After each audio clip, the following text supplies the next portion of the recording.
I can't just waltz into the police station to ask if they've got Squibby locked up.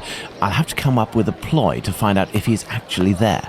Then I'll need to get the policeman to leave for just a few minutes so I can talk to the prisoner.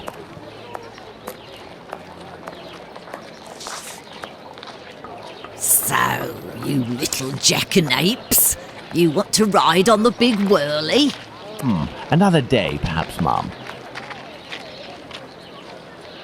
As a matter of fact, I would like to know if a chap I know called Squibby happens to be in this police station, and how many policemen are inside. Information? Yes, but time is money for me, you know. Here are a few guineas. So, Squibby. I'll tell you everything that I know, my ducky. Nothing. Ha! I know nothing about whether Squibby is there, and I don't give a damn. The bobbies don't whisper sweet nothings to me, like the girls in the nice places. And now get lost before I get all worked up. Hey, if you have something to offer to a lady, I could tell you a little bit more, maybe. I'll be back. You do that. The girls from the nice houses. That monster. Oh. Danny must have been referring to establishments like Miss Bella's that Watson told me about.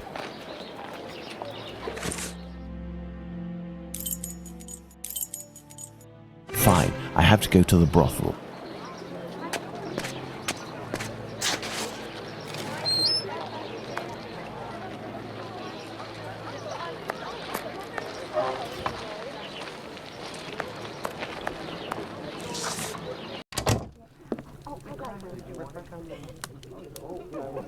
Good evening, Lucy. Do you remember me? Mr. Holmes, come in. You're strangely dressed.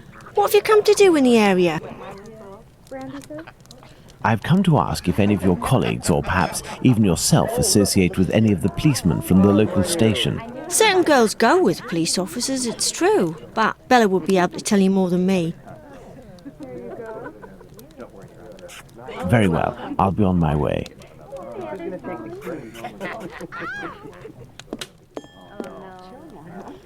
Very cool.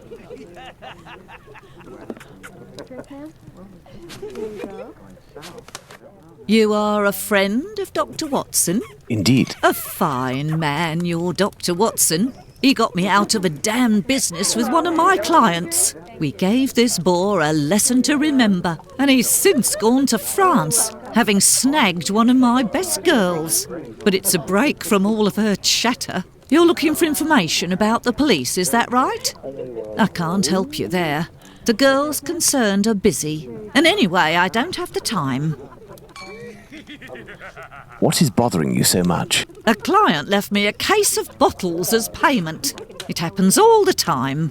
I'm saddled with all this stuff. He told me that these perfumes were the latest thing, straight from Paris. Well, I'd barely smelled the first one when I nearly fainted. There might be some good ones in there, but I'd have to find out if it's really perfume, so that it won't burn the skin off my pretty girls. Madam, I will undertake to tell you exactly which of these products are perfumes if you agree to entrust them to me for a little while. In exchange, I would like to know more about Squibby. Yes, I know him. We've struck a deal, Mr. Holmes. I'll give you these bottles. Very cool.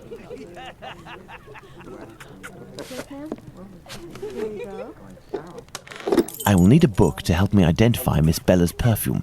I believe the bookshop on Glenworth Street, not far from Baker Street, has just reopened. Let's go and take a look.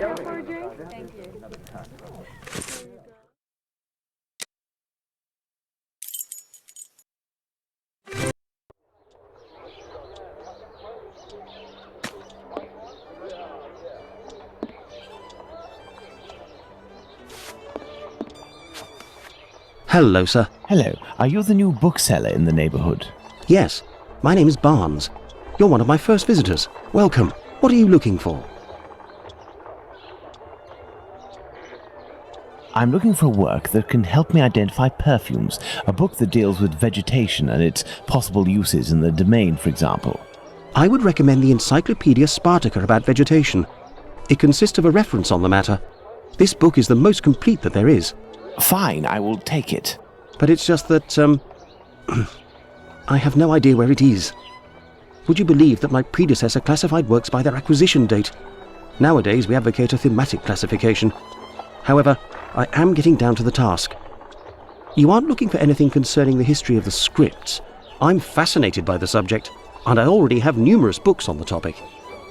It is no doubt very interesting, but I need this book Spartacus without further delay. Fine, fine. I will try to find the acquisition date of this encyclopedia, Mr.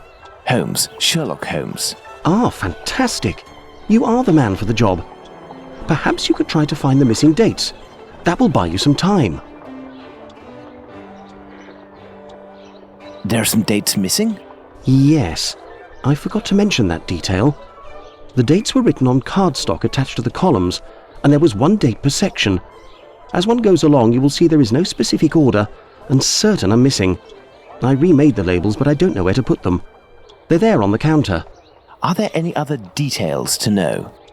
The proprietor inscribed a date every 2 years since his arrival in 1864, up until now, that is 1888. He left a note regarding his method of shelving, but I didn't understand a word. I do believe, in fact, that he was a bit mad.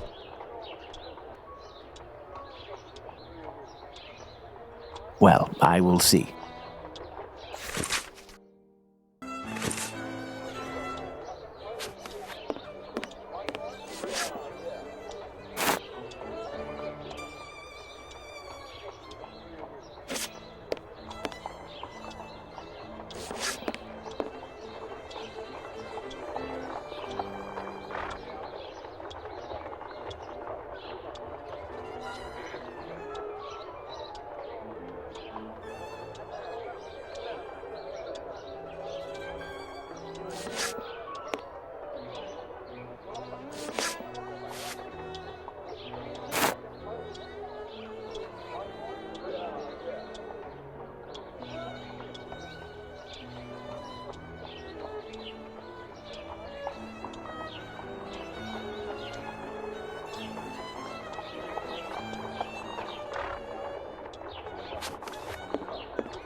There, Mr. Barnes, the labels are in their correct places. That should facilitate your classification. Have you found my book? Yes, what luck it was to meet you. It was acquired in 1882. I will look for it. Thank you very much. I would suggest that you organize your books quickly. I am in the habit of visiting my local bookstore at least once a week. You are right, Mr. Holmes.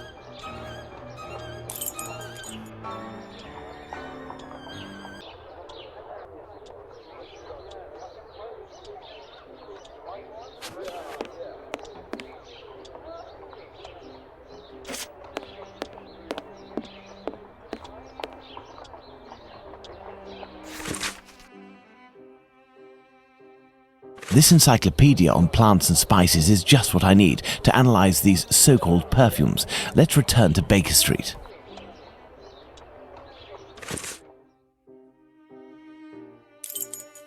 I will need my work table.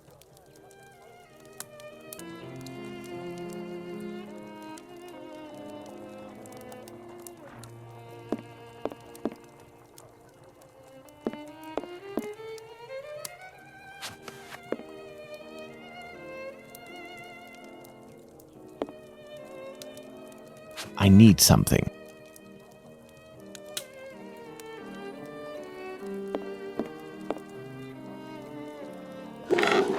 Let's get to work. I must analyze these perfumes.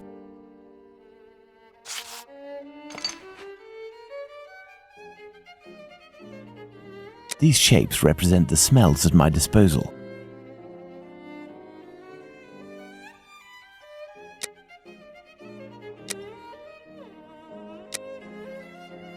This perfume is ghastly.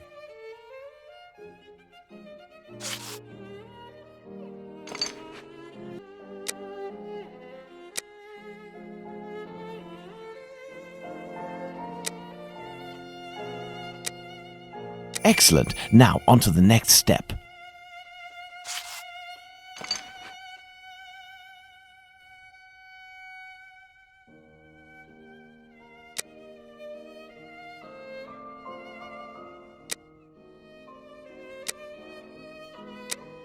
Elementary.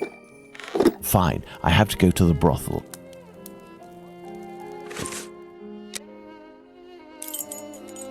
Fine, I have to go to the brothel.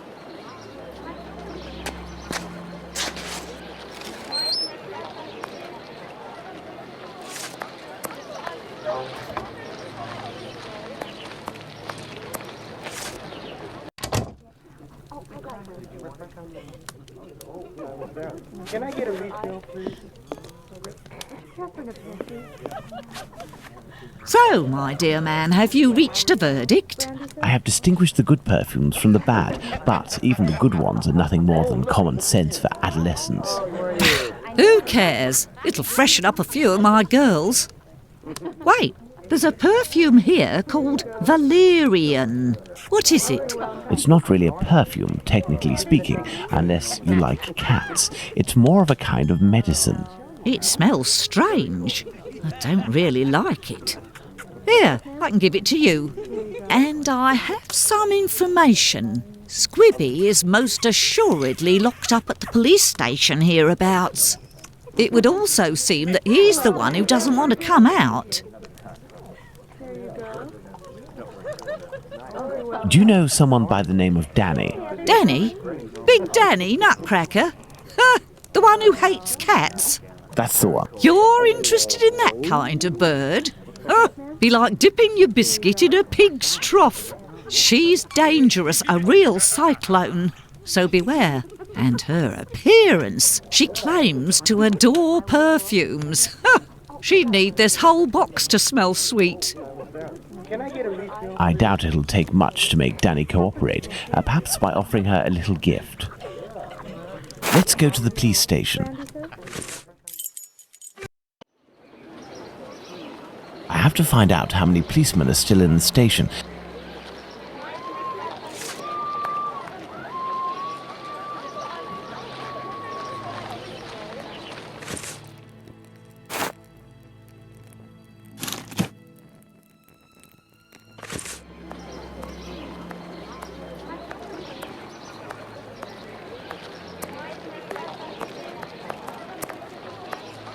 Do you remember me?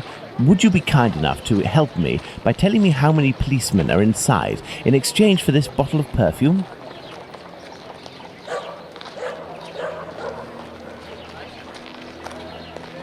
There ain't much in the station.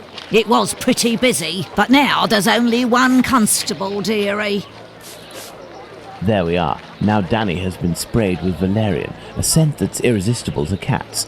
I must create a diversion in the street to make the policeman come out, but I need some cats. Lots of cats.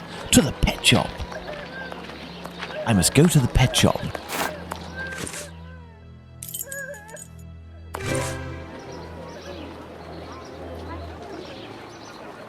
Hey, look! It's Mr. Detective. It's... Shh, I'm undercover on a special mission. Don't blow my cover. Aye, aye, Captain. We won't let it slip. Now, what are you doing in this area at such an hour? You're far from home, aren't you? We've come to give Pounce a hand. About his cat, you know. Downstairs round is a nasty old lady Big Danny lives.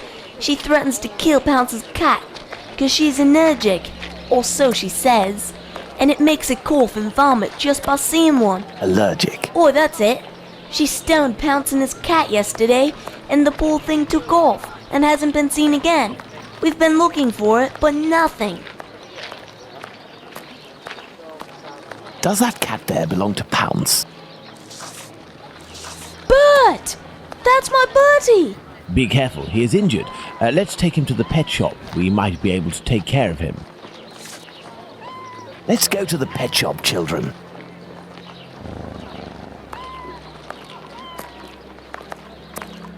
If you all go in at once, you'll scare the animals.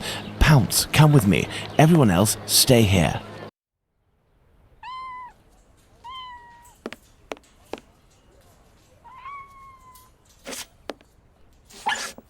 What can I do for you?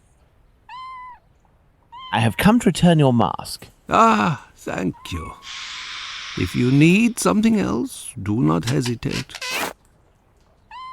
May I present young Pounce and his cat, Bert? Poor Bert, he's been injured. It's Big Danny who threw a cobblestone at him. Big Danny? Danny the Jaw, the terror of the Highlands. Oi, that's her, mister. You know this lady? Lady is not the appropriate word. Fury, more likely. Danny is a night worker. Before that, she performed in a circus where she fought against men for a penny a round. It was said that she never lost a fight. Is there anything you can do for poor Bert? I don't know. This cat seems to be in a sorry state. I have a book on cats over there. Can you find it while I look at its wound? Yes.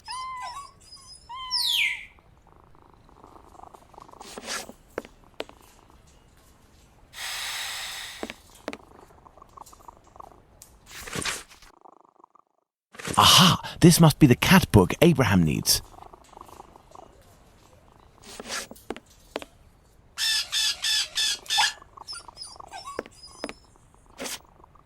What can I do for you? Here is the book on cats. Thank you, my man. I will see what I can do for this cat. So, how is Bert doing? He'll pull through. But he must eat, and I have no food for him here. We will need to find him some.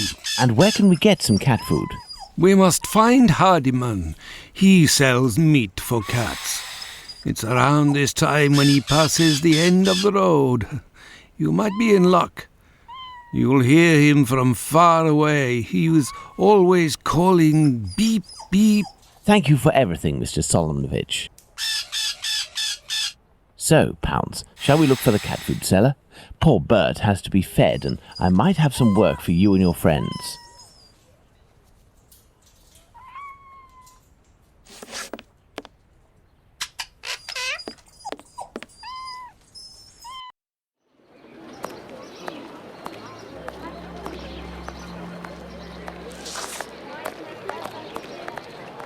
Beep beep.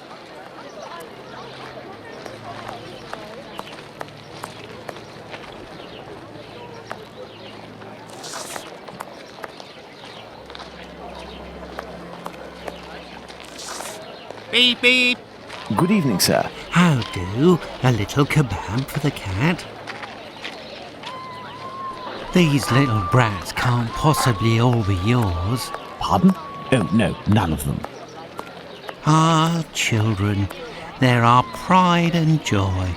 And yet, Do cats really like kebabs? they adore them.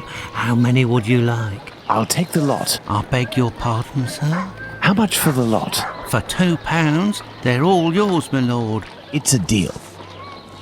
Listen up, my little soldiers. You need to find all the cats in Whitechapel and lead them towards the police station.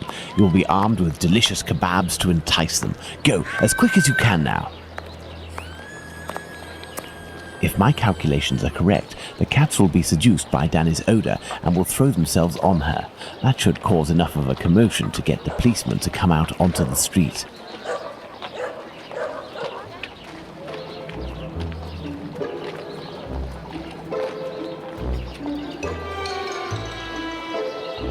Come on now, children. Let the cats alone.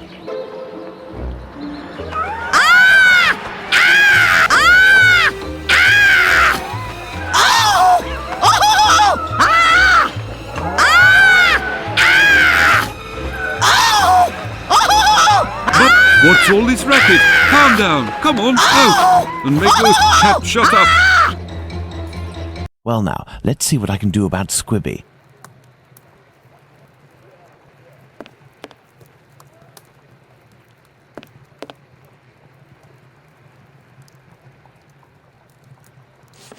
I shall leave Bluto's treasure at the station. The police will know what to do with it.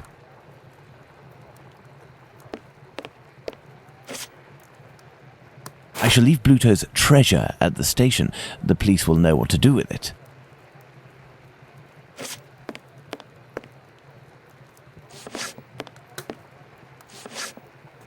This must be the door that leads to the cells.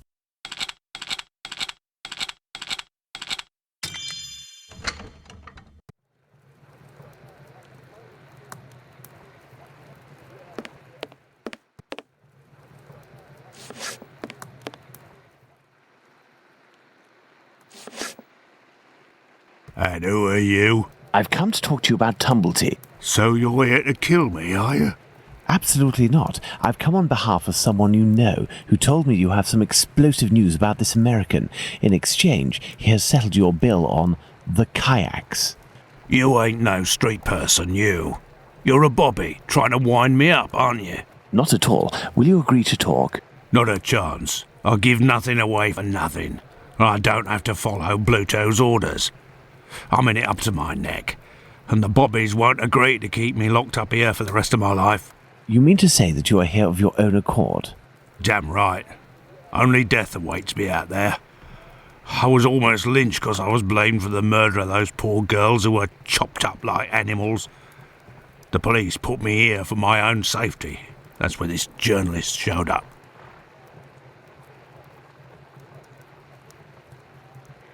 A journalist? I socked him once for disrespecting me down at the pub. He said I'd pay for it one day. And that day came. He said he was going to squeal to the papers about me. With my description and my tattoos and all, I was arrested at the same time the police said they'd caught the Whitechapel killer. While waiting to write the article, he started the rumour. Now the streets ain't safe for me no more. I understand. Listen, if I find this journalist and make him promise to not write a word about you, and if I also agree to pay for you to get out of London, will you tell me everything you know about Tumblety? You sure know how to speak to ruffians, don't you?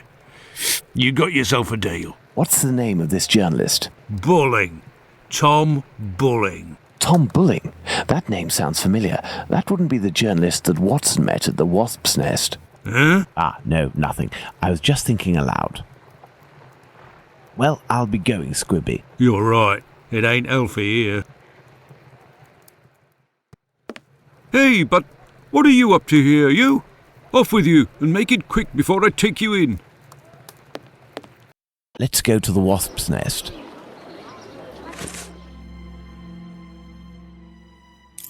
Let's go to the Wasp's Nest. No, if Bluto sees me, it could prove to be quite dangerous. Let's return to Baker Street to change.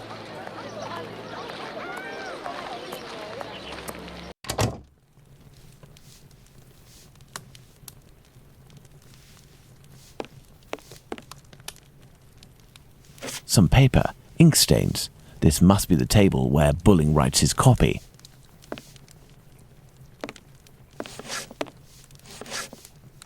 Good evening. There'll be a nice tip in it for you if you can tell me if you recently saw a journalist here. Yes, sir. A damn nuisance, that man. And a real cad. He cursed me out something fierce for staining a book that he put down, even though it was him who was shaking so much that he soiled it with a whole lot of ale. He was reading a book? Oh, not a real book. A halfpenny rag. He put it down on the ground, and I put it in the paper bin for the stove. It should still be there if it weren't already put in the fire. Goodbye, miss. At your service, me lord.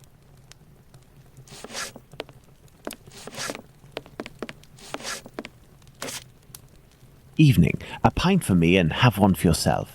I'm looking for a journalist, a good client of yours. Goes by the name of Bulling. Ring any bells? Haven't seen him for a day or two. He must be sleeping it off somewhere. Where to hide from the landlord when you owe some serious bread? What paper does he work for? I don't know, but I can't believe that he works at his rag, because he's always round the pub scribbling his useless papers. The last time I seen him, he spent a whole day at that table drinking and scratching away from morning till night. He finished by celebrating, and without the help of a rich chap, he would have fleeced me of a guinea. Thank you, my friend. That's nothing.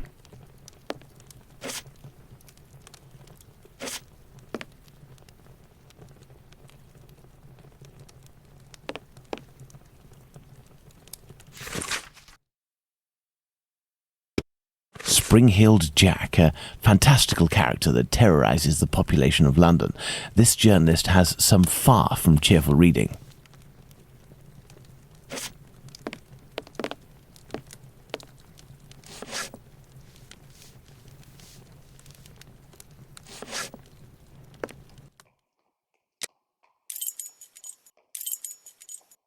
Up at last, Holmes. Were you able to get anything from that crook at the Wasp's Nest yesterday? Not yet, but I am working on it. And yourself, Watson, what were you able to find out from your colleague about the sale of second-hand female parts? Holmes? Well, actually... Let it be, Watson. It was tiring, no doubt. Well, as soon as I mentioned the possible existence of a black market dealing in human parts, everyone in the hospital became very tense. This silence, therefore, tells us more than anything else at this point. However, I have trouble believing that such a peculiar dealing as that involving Annie Chapman's uterus could have gone unnoticed in the medical community, if that is indeed what happened. That's my opinion, as well as that of my old university colleague. He maintains that any form of organ trafficking would be impossible, not to mention unnecessary. However, he did tell me something rather troubling. The unexplained disappearance of several corpses from the hospital morgue. He has allowed me to investigate, provided I do so discreetly, and here is what I found, concealed in what appeared to be a secret letterbox. Interesting, an encoded message. Indeed, and look, the symbol of a certain well-known Spartaca encyclopedia is printed on it. Perhaps it will help in deciphering the letter. Thank you, Watson. Are you going out again? I promised a new patient, Captain Stenick, I'd go round to examine him. He lives nearby. I may be back before you've had a chance to decipher this mysterious message.